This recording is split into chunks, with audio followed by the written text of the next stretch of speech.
But today we're going to talk about forbidden or hidden history, alternate archaeology, Forbidden History Revealed, Episode 1, the Egyptian Presence in the Americas and the Pacific Rim. We welcome Steve Quayle back to Skywatch TV. Steve, welcome. Thank you, Derek.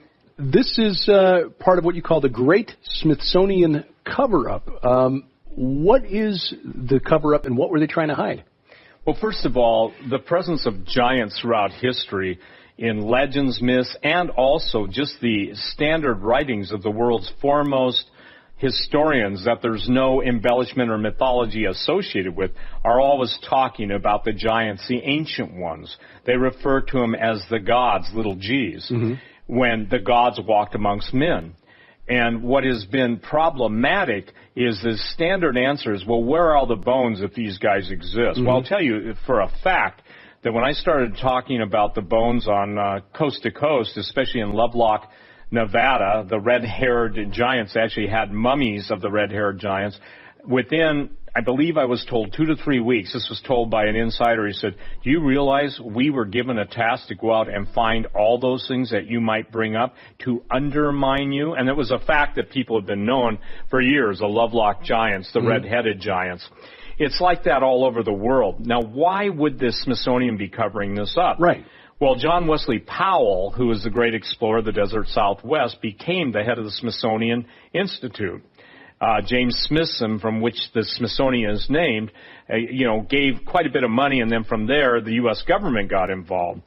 You fast forward to Powell's doctrine that simply everybody stayed in their part of the world and didn't travel very far, Basically, maybe they didn't have frequent flyer passes, but the point is that it was isolationism versus diffusionism. That's a fancy word for saying, how can we tell the world's population the biggest lie to ultimately control them? So Powell set up the Powell Doctrine, and he basically, I'm quoting kind of very rough here, but he said, look, everybody stayed in their corner of the world, and they really didn't travel much. Well, nothing could be further from the truth. We know from ancient history, we know the presence of the Canaanites, we know the presence of the Phoenicians. We know you were just on Sardinia with Tim Alberino and the Gen 6 tour over there, and Sardinia was a jumping off point for the giants. Interestingly enough, it's also where James Cameron was starting his search for Atlantis. And the Basques in northern Spain and the Sardinians believe they're the Atlanteans too. And the Atlanteans have a unique genetic structure. And so it's my contention that people have got to understand that the reason ancient history is covered up is to keep us from coming to the knowledge of truth. And see, the last thing these guys will admit, number one, that God's real, or they'll vilify the God of heaven. Number two, that Jesus is just a prophet instead of the Son of God, the ultimate prophet. That the Bible is true. It's not total. I mean, what man can understand the totality of God? Well, if we could, he wouldn't be much of a God, would he? Amen. But the thing is that God's basis is mercy, truth, and justice. So I believe we're in the time period that God is going to reveal the hidden secrets of antiquity to show the lies that have determined us. Because, it is His nature. Jesus is the truth. Jesus is the truth. Truth is the most, how should we say this, non-existent commodity in the world now because everybody lies. So may I hold this up a minute? Sure, yeah. The interesting thing about this, I just want to explain where would, you can see it. We'll put up a screen image, but the Egyptian presence in the Americas and the Pacific Rim, the lower image shows the Egyptians taking a giant mummy into the caves in the Grand Canyon. The top image shows the military helicopters taking the giant out, taking this to Area 51. This was detailed to me after I had done a talk radio program on Coast to Coast. Not the Egyptian part, but the excavation of the giants and the exhumation of them. Most people should know that 90% of the Grand Canyon is off limits, even to the Native Americans. I think Tom and I were told that there are some areas that the Native Americans are allowed to go to once or twice a year for a ceremony, but that's it. Excuse me, who owns that? The idea of the Great Smithsonian Cover-Up, everybody's familiar with the article about the Kincaid expedition, but what they're not aware of primarily is the hundreds and hundreds of newspaper articles across the American landscape of details of giants. And one of the most fascinating things, now I've been at this 46 years, but when I came upon an 1877 story that literally dropped my mouth, caused my jaw to drop. It was about a live sighting in 1877, a 21-foot giant. Now this is almost too hard to believe. A triangular mouth, tusks, a beard 6 feet long, vertical eyes, slits, and pupils the size of, they said, between cantaloupe and watermelon.